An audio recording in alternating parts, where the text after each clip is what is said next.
Hospital வந்து கீழ்பாக்குல 4வது பிரான்ச்சா தொடக்க வைக்கிறோம். இதுல சிறப்பு என்னன்னு பாத்தீங்கன்னா மல்டி ஸ்பெஷாலிட்டி, எல்லா ஸ்பெஷாலிட்டியும் இருக்கு.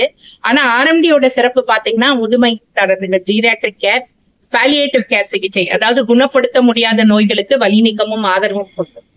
இன்னொரு விஷயம் பாத்தீங்கன்னா நாங்க ஹோம் விசிட்ஸ் பண்ணிட்டு வரோம். 30 ஆண்டுகளாக ஆர்எம்டி மருத்துவமனை வந்து டி-நகர்ல செயல்படுது. டி-நகர், அசோக் நகர், ஸ்ரீபெரும்புத்தூர், இது 4வது ஒரு பிரான்ச்சு. இதை தவிர செவிலியர்களுக்கு பயிற்சி கொடுத்துட்டு இருக்கோம்.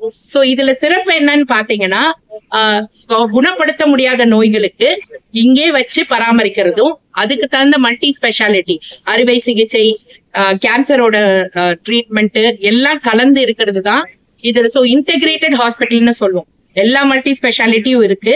கூட நீங்க பாத்தீங்கன்னா geriatric, palliative care and cancer care 3 இணைந்து எல்லா இடத்துலயும் கிடைக்கிறது பெரிய கஷ்டம்.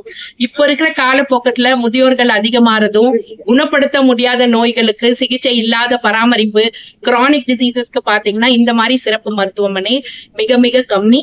இதுல வந்து இன்டெகிரேட்டடா நாங்க 30 ஆண்டுகளா பண்ணிட்டு வரோம்.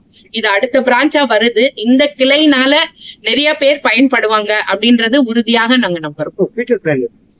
சோ எங்களோட ஃபியூச்சர் பிளான் பாத்தீங்கன்னா இதே மாதிரி சிறப்பு மருத்துவமனைகள், அதாவது ஒரு 50 பெட்டுக்கு உண்டானது தமிழ்நாடு பூரா கொண்டு வரணும் அப்படின்றது எங்களோட பிளான். ஏன்னா நீங்க சிட்டில பாத்தீங்கன்னா நிறைய இந்த மாதிரி சிறப்பு மருத்துவமனைகள் கிடைக்கும்.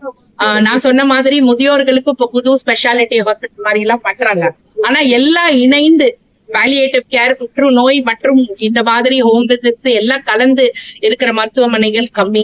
சோ தமிழ்நாடு பூரா, குறிப்பா 2 டயர் சிட்டிஸ் சொல்லுவோம் இல்லைங்களா, அங்க வந்து இவங்க எல்லாருமே சென்னைக்கு வர முடியாத இருக்கிற ஒரு பகுதி மக்களுக்கு இது போய் சேரணும். அதுதான் எங்களோட ஃபியூச்சர் பிளான்.